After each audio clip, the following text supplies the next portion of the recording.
Kevin 11 has one of the most broken watches known to man, with an inventive method of creation and of course his own customized aliens. But it does beg the question though, which is, why is Kevin's watch so OP?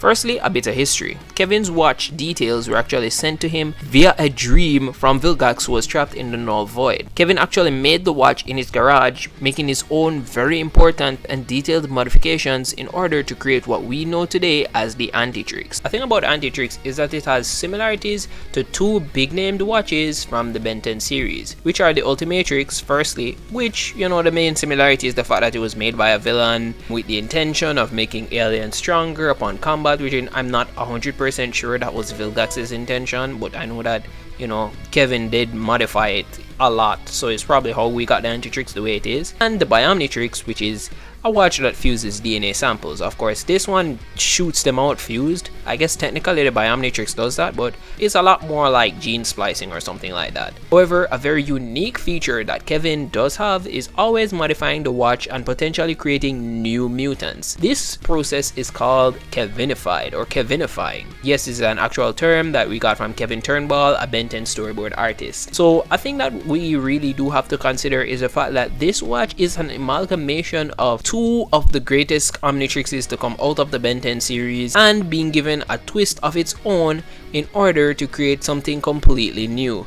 It's actually kinda scary. Fun fact as well is that we're supposed to actually get a Kevin 11 solo series where we get to explore the inner workings of the antitrix, which, you know, I can't see why we wouldn't want that, but we didn't actually end up getting it. Now, what I do truly believe that happened is that Kevin actually infused his Omnitrix schematics data with corrodium in order to create the mutating watch that we know as the antitrix, possibly with a better sustained power source and something that gave him a unique playlist of aliens. Let's talk about them. Kevin has one of the most unique playlists of aliens that I've ever seen before. Each alien being mutated and having a red aura, sort of like how Albedo does in the original series.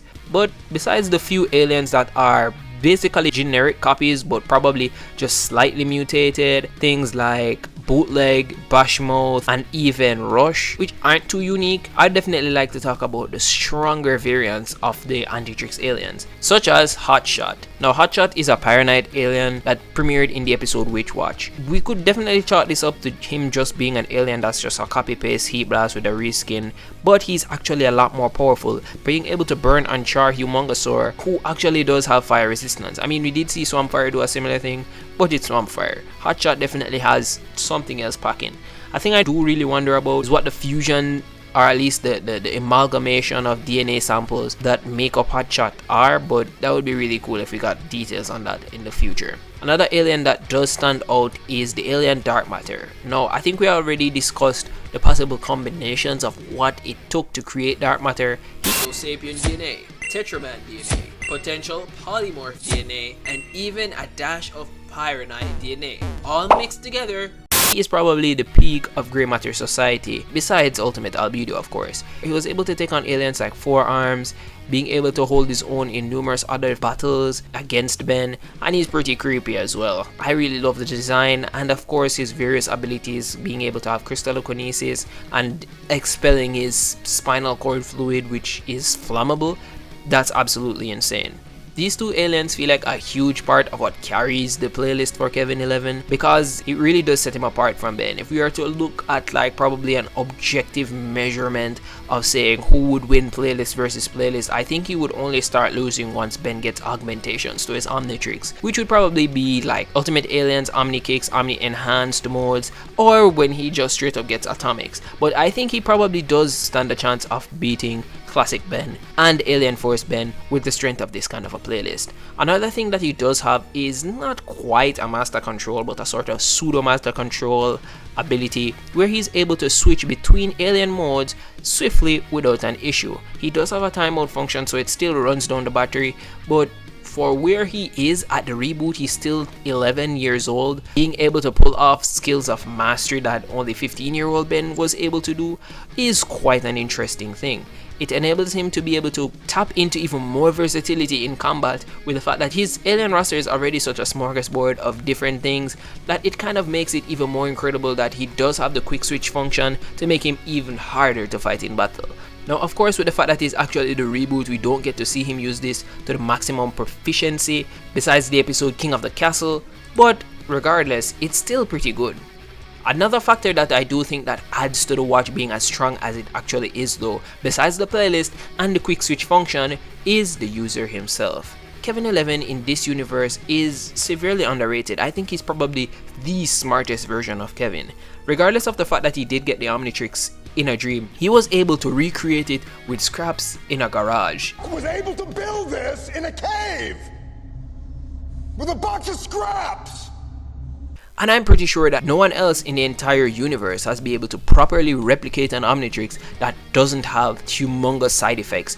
I'm looking at you, Dr. Psychobos, and Albedo, because Albedo made it and he was stuck in the Ben Tennyson human transformation, and Psychobos tried to remake one which was supposed to be the Predator Omnitrix, and it would have users go mad. So we can really give Kevin 11 props, as he's probably outsmarting Galvans and Cerebral Crustaceans with his technological genius. Okay, however, we do have a very specific moment where Kevin does get trapped into a single transformation, which is the Humongoraptor transformation in the TV special Ben 10,010. Now, of course, I could probably write this one off as being a part of a dystopian alternate reality. It could be anything. Maybe he was in a dire situation where he needed to go to lifeform lock mode and then got stuck as Humongoraptor in order to fend off the Zurge species from attacking Earth or something in regards to that. I know that a big part of why he got stuck there was Ben's fault. However, I will excuse this one singular moment of the antitrix formally malfunctioning and causing like horrendous harm to the user because of the fact that it's actually a dystopian reality and an alternate future that I'm not even sure can be counted as fully canon to the reboot timeline. It might just be another branch of what could be a possible future for Kevin 11, but I don't think that the Kevin 11 that we have would be so incompetent as to be unable to reverse the life form lock mode. Another factor to it is that Kevin has always been super resourceful. He's been able to find various pieces of technology to upgrade his car in Alien Force. He's been able to survive not only on the streets of American cities by himself, but in space and in the null void as well. And here, he was able to find components that were necessary to be able to create a watch that could transform your DNA and return you to human form without you being completely and utterly wrecked like Ashley was at the end of The Boys season finale. I definitely think that this is a huge factor to what makes this watch so overpowered. Not just the fact that it has a strong playlist, but the fact that the user himself is a modern day genius. However, what do you think? Do you think Kevin's watch is as overpowered as I've stated it to be? Or do you think it's a lot more balanced or even weaker than any of the Omnitrixes that have come before it? Comment your thoughts down below, and thanks for watching.